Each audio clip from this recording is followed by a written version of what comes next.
Okay, hi, I'm Steve Hassan, and I'm very grateful to Nicholas Benton, publisher, writer, former member of the LaRouche Group, to take some time with me today. And I believe, Nicholas, you had a chance to look at The Cult of Trump, and I'm very Yes. interested in your reflections on your. Well, I mean, I think it's a very important book, to be honest with you.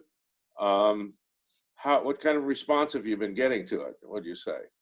Everyone who's read it thinks it's very well researched and well written. And Uh, I've heard from people who've done the audio version who like it at 1.25 speed because I read more slowly than they like, but right. it's how I would talk. Like I'm talking now is Yeah. how I was reading the book. But unfortunately, I was expecting to be on a lot of the major TV networks and cable shows, etc. And with all the impeachment stuff, I've kind of been crowded out, and I'm waiting for my chance. Well, keep pressing on it Yep. because from my point of view, and I'm down here in the Washington D.C. area, and of course I'm following all this stuff with Trump.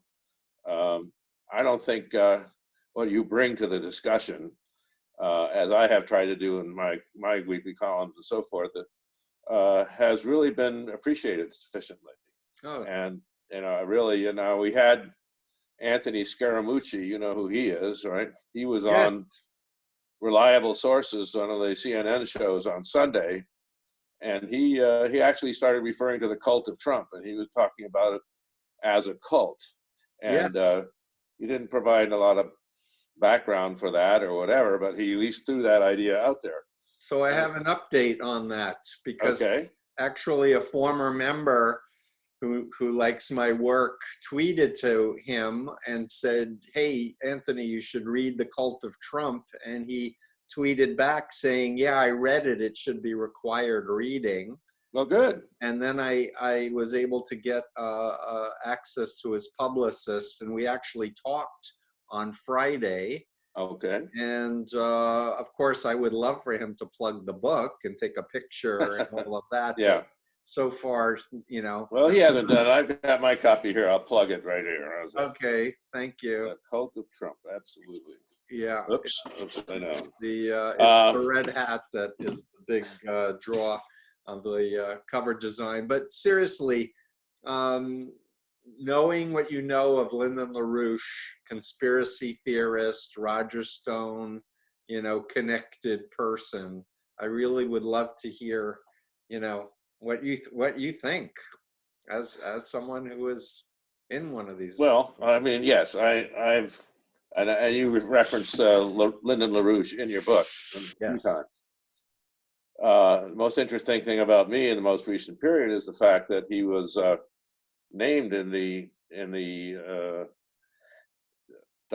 Steele dossier, as a representative having gone to Moscow along with the Green Party candidate and so forth to in that meeting with General Flynn in Moscow, and the LaRouche representative was there.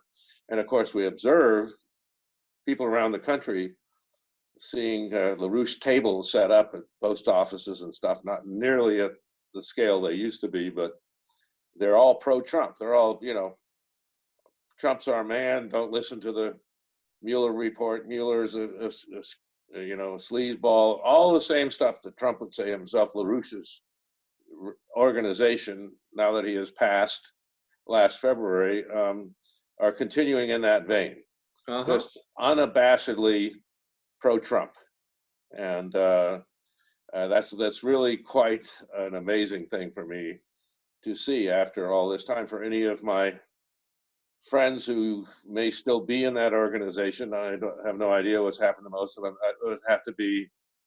I just don't know how they handle that, how they Yeah. how How they long were you process that. involved, Nicholas, may I ask? Huh? How long were you involved with LaRouche? To one degree or another, from about 1973 to the late 80s. So it was quite a while. So a substantial, and what led to your waking up and exiting? Would you Oh mind well, saying? I I was pretty convinced it was a rotten operation when they made their big turn to the right in the mid 70s, and suddenly became, backers of, and having all kinds of contact meetings and so forth with, the alt-right of that era. I began having very serious doubts, and those never really went away. So I stayed technically aligned with the organization for quite a few years beyond the point at which I'd realized it was a bad deal. So Uh-huh.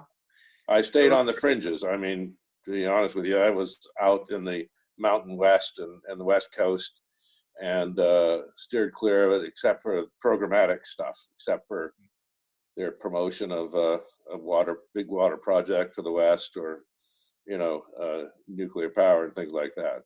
so Nicholas, what do you know of the relationship with Russia, if anything, or Roger Stone? Well, we can all speculate about it, and I think it's worth speculating about, Please. or trying to follow up on the point at which, and I kind of point to this mid 70s era, at the point at which the LaRouche organization made this big right wing turn to the right.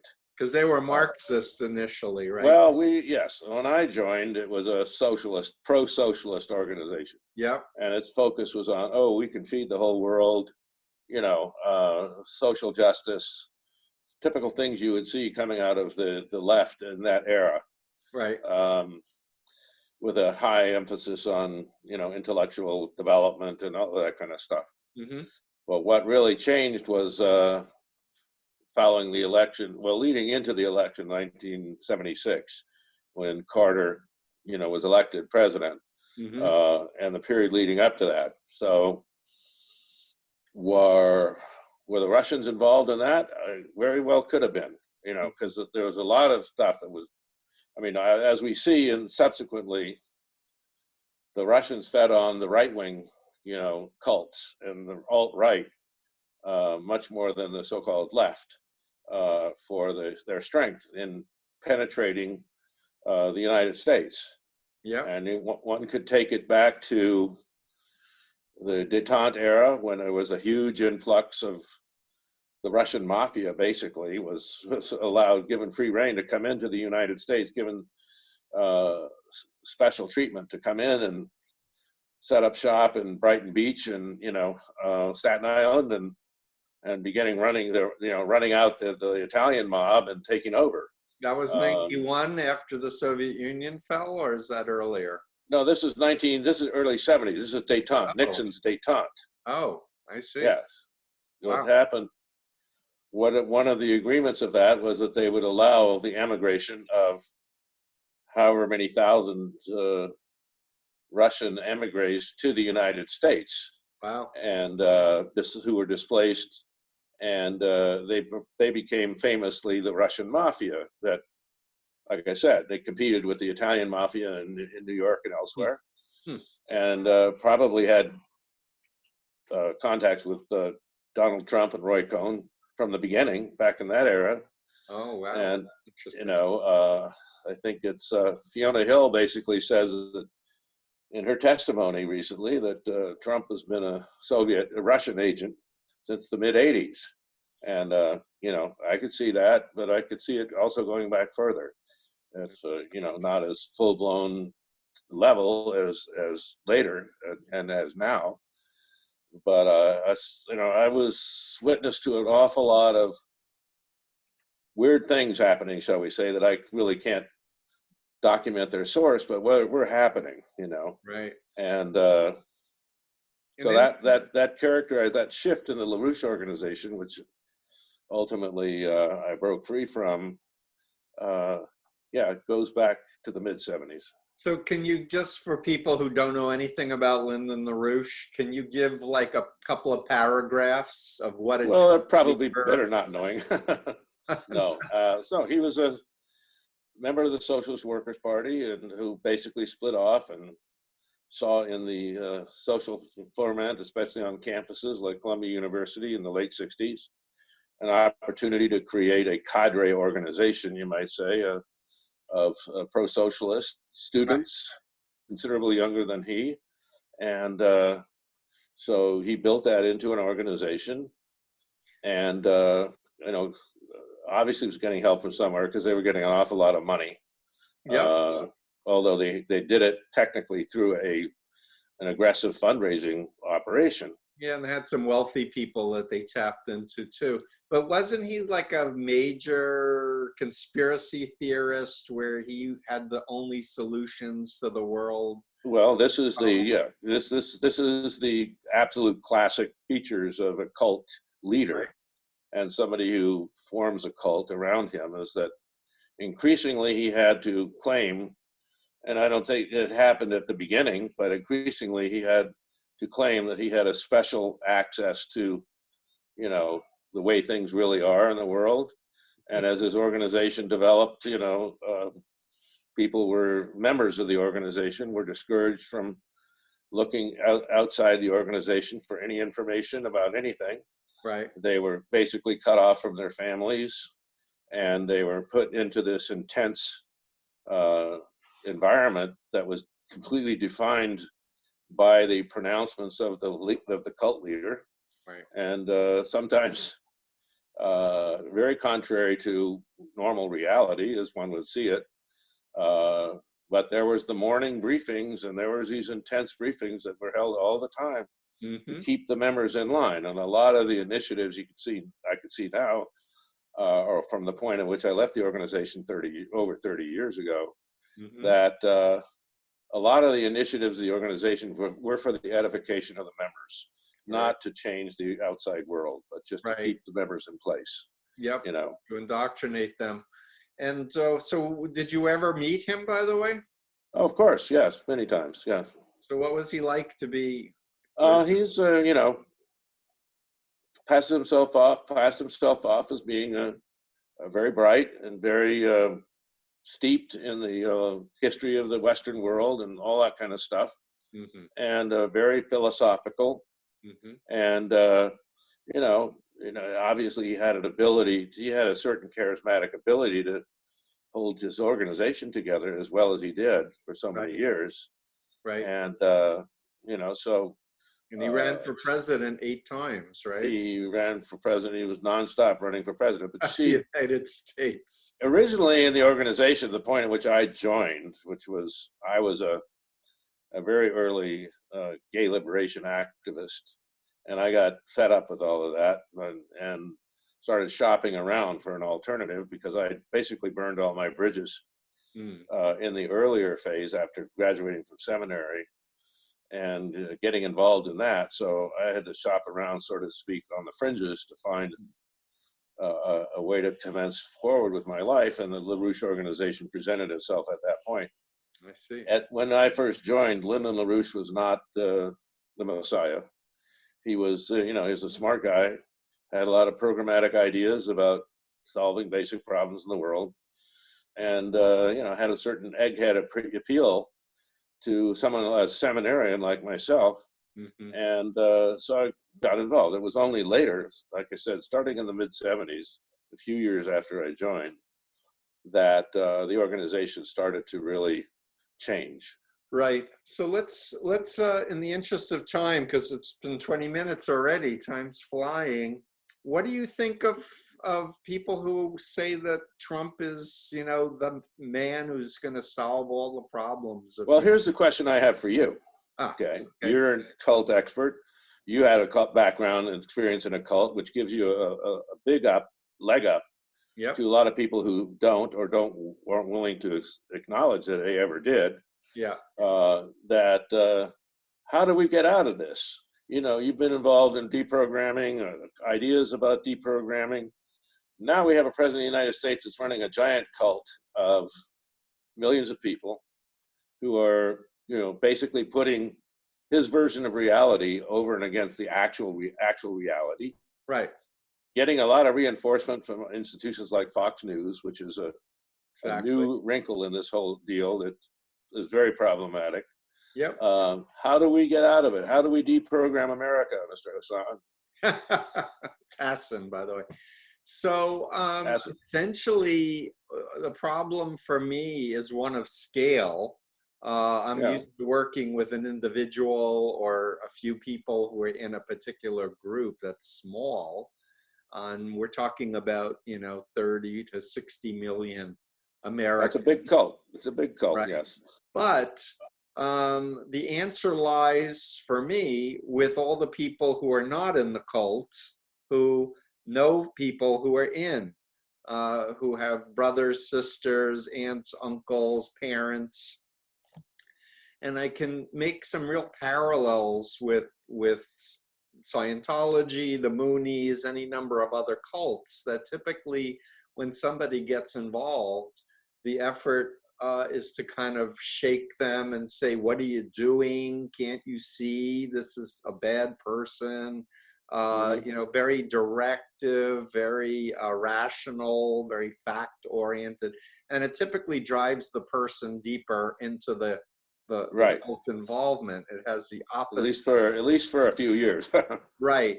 So, and the truth is, because I've been out for 43 years since my intervention from the Moonies, the vast number of people do exit mind control cults. The critical variables are really their access to outsiders and outside information that they take advantage of, if you will, where they Right. feel like there are choices for themselves beyond the black and white phobia indoctrination of the cult identity that says, you need to be true, you need to be loyal, or else the world's going to blow Well, up. let's put it, the timing of this is very fortuitous, of course, not the way it always is with Trump in power, but Thanksgiving is coming up. A lot of families are going to be getting together.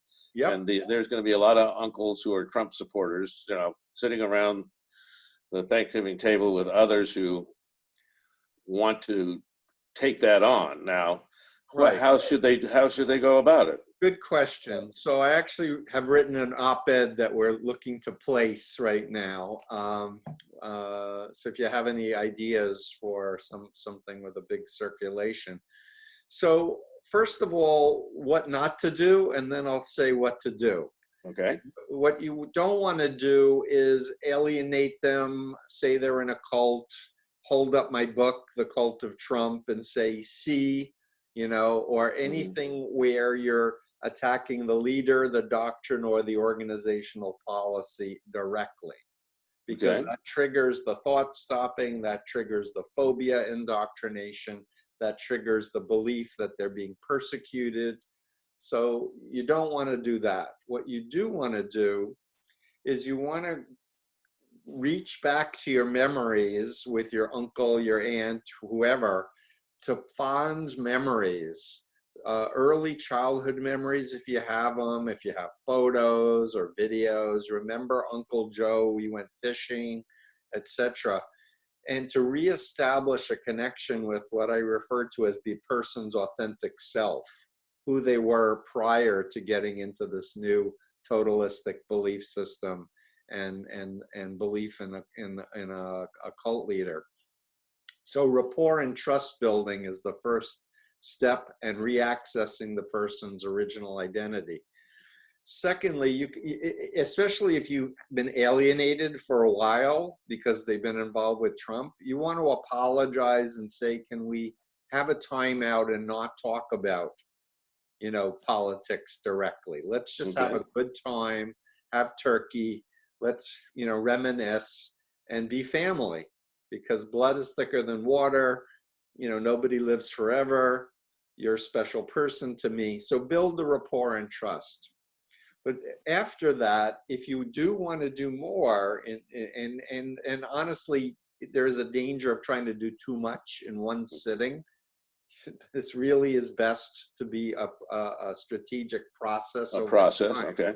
But the best thing to do is to engage the person in a conversation about a subject that they would agree with you on, common ground. And for Thank me, God for baseball, right?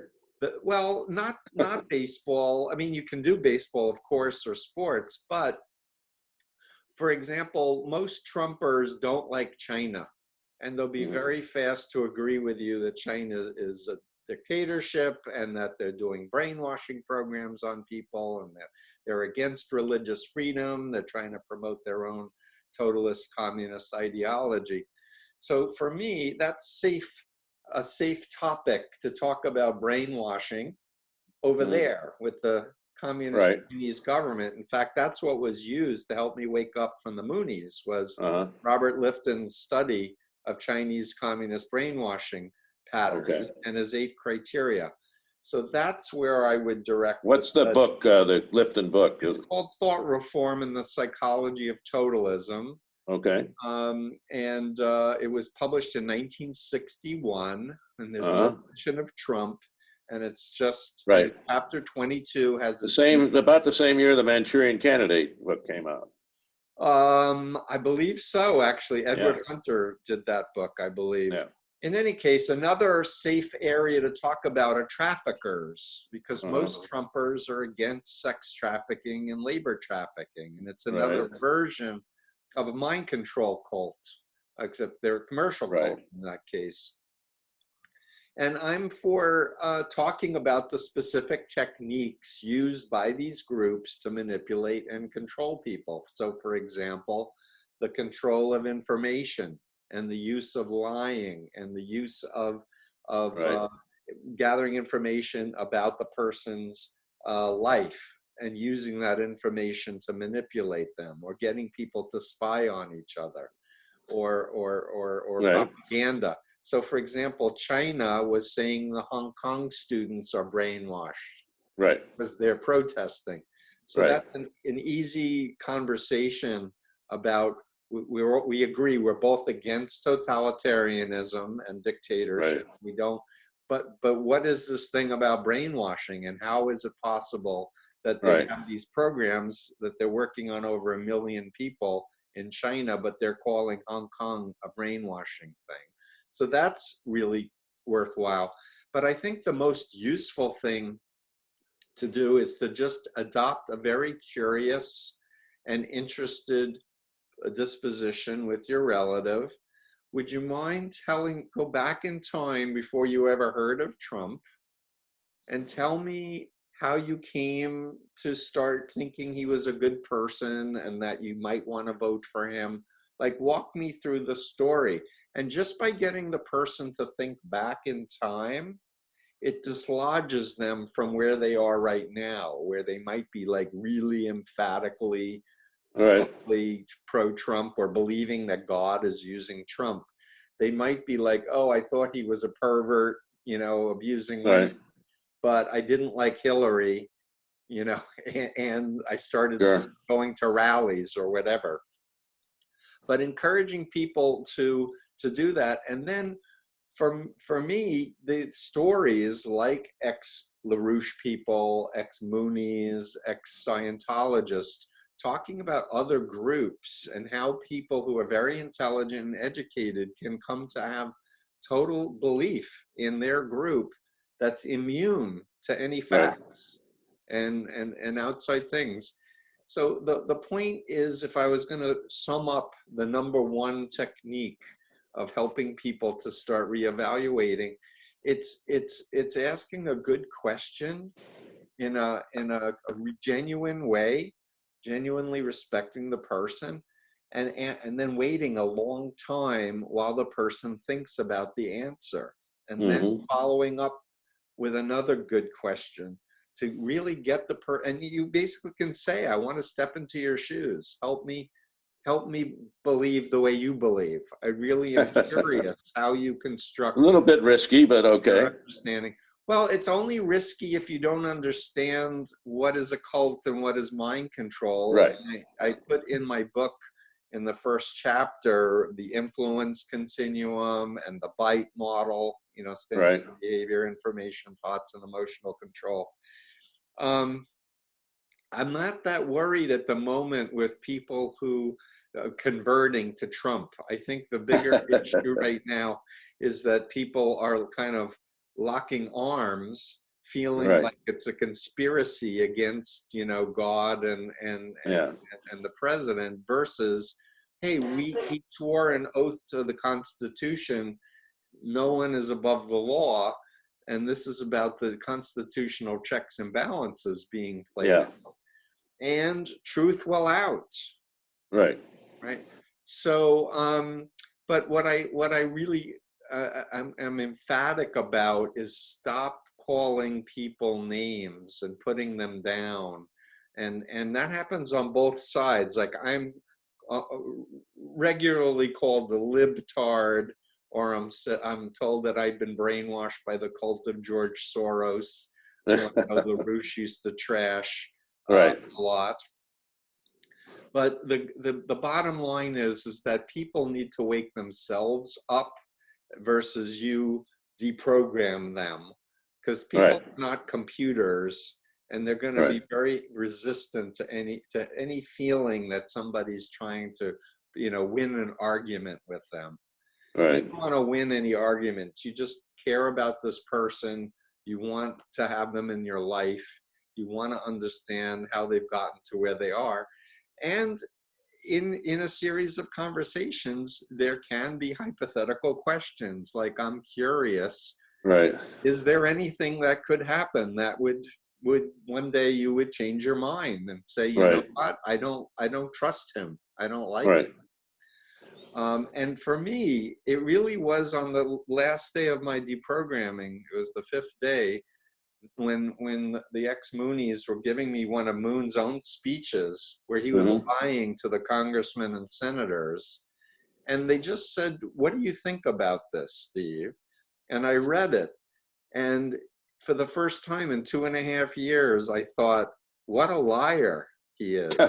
Because he was lying to the congressmen and senators. I had heard him tell me what he really thought 100 times in person. Right. Opposite of what he was, Yeah. to them. And as soon as I started thinking he's a liar, the gears started moving. Like, if he's a liar, I can't trust him. Right. If he's a liar and I can't trust him, how could he be a representative of God? Like, I believe in a God of truth, and how could God be a God of lies? And once I started allowing negative thoughts in my head, it felt like a house of cards collapsing in my head. So what I want to say in terms of your question, I'm hoping that when people read my book and they understand that human beings are influenceable, it's not weak, stupid people who get into cults. It's everybody is susceptible at certain times of their life by certain types of people and certain types of appeals. And through deception and manipulation and mind control, they can get stuck in this mind trap. But people want to be free, is my experience. Ultimately, they don't like to feel exploited. They don't like to live in fear or hatred. And they miss their family and friends and their life, where they have privacy and they have free will and they have conscience. So that's my prescription. Okay. That's what I was looking for. Okay. Yep. You can submit your op-ed to the Falls Church News Press. We'll be happy to publish it. I thank you. I will put it on the list of people to approach. So that is your paper, correct? That's correct. Yes. So I founded it almost 30 years ago now. Good for you. It survived despite what's happened to newspapers generally. That's fantastic. So yeah, is there any other things you'd like to share before we wrap up about Lyndon LaRouche and Donald Trump?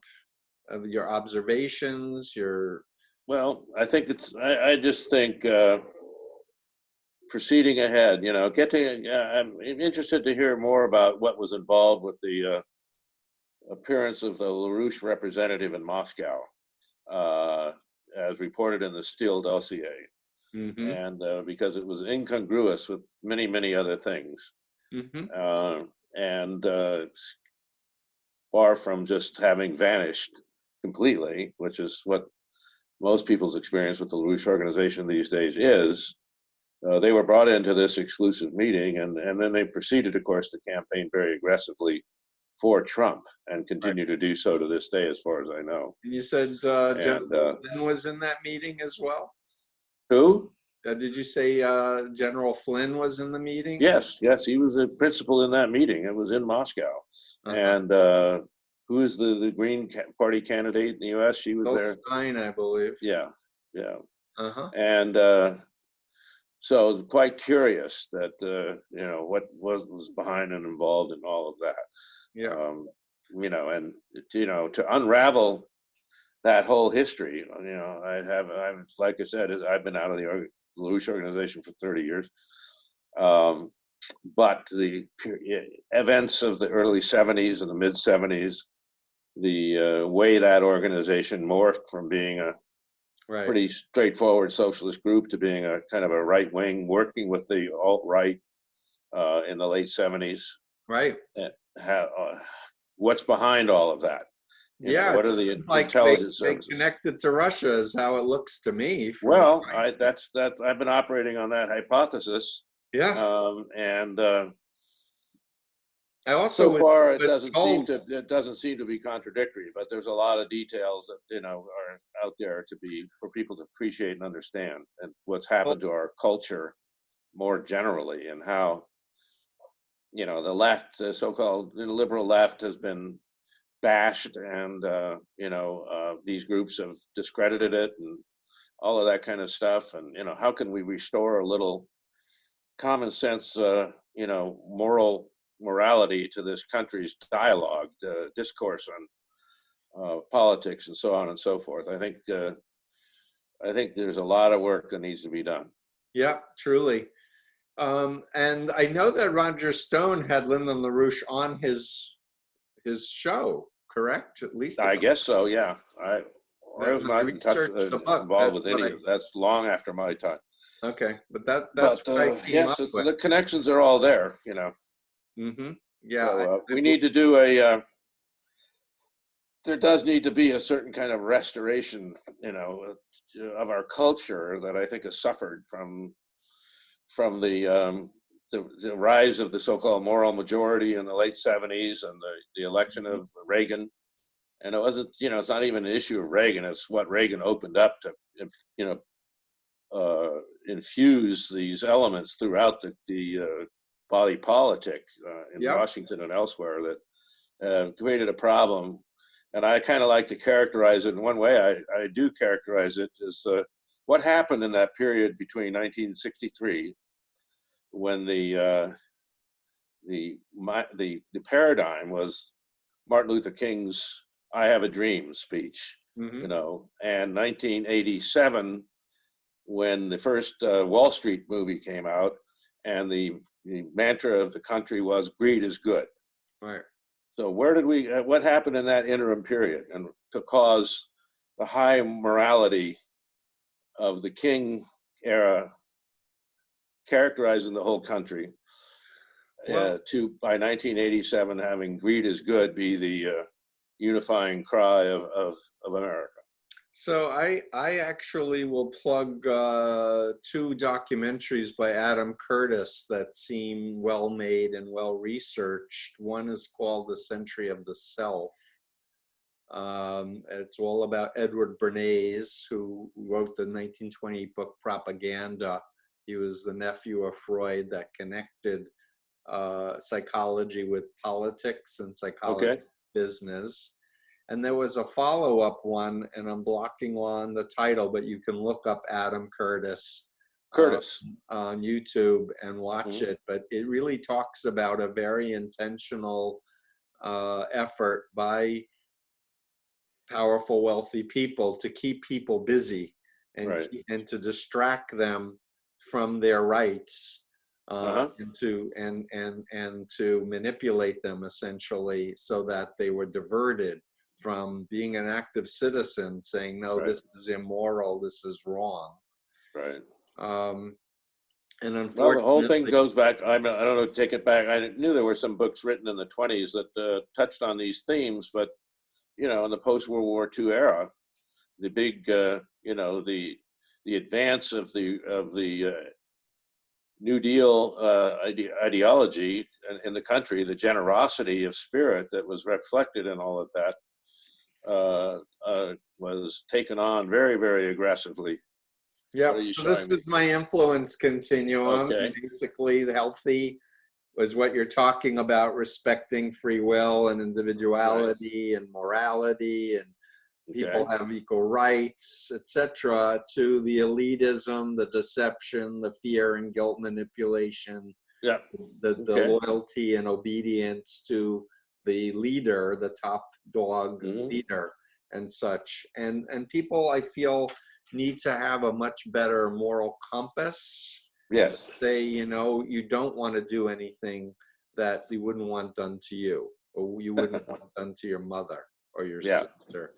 And we've lost that, or at least some people have lost that, but I do think it's possible to get it back again. Well, that's our challenge. You know, first to get Trump out of there, but then to restart the restoration, whatever Yep. name you want to put on it.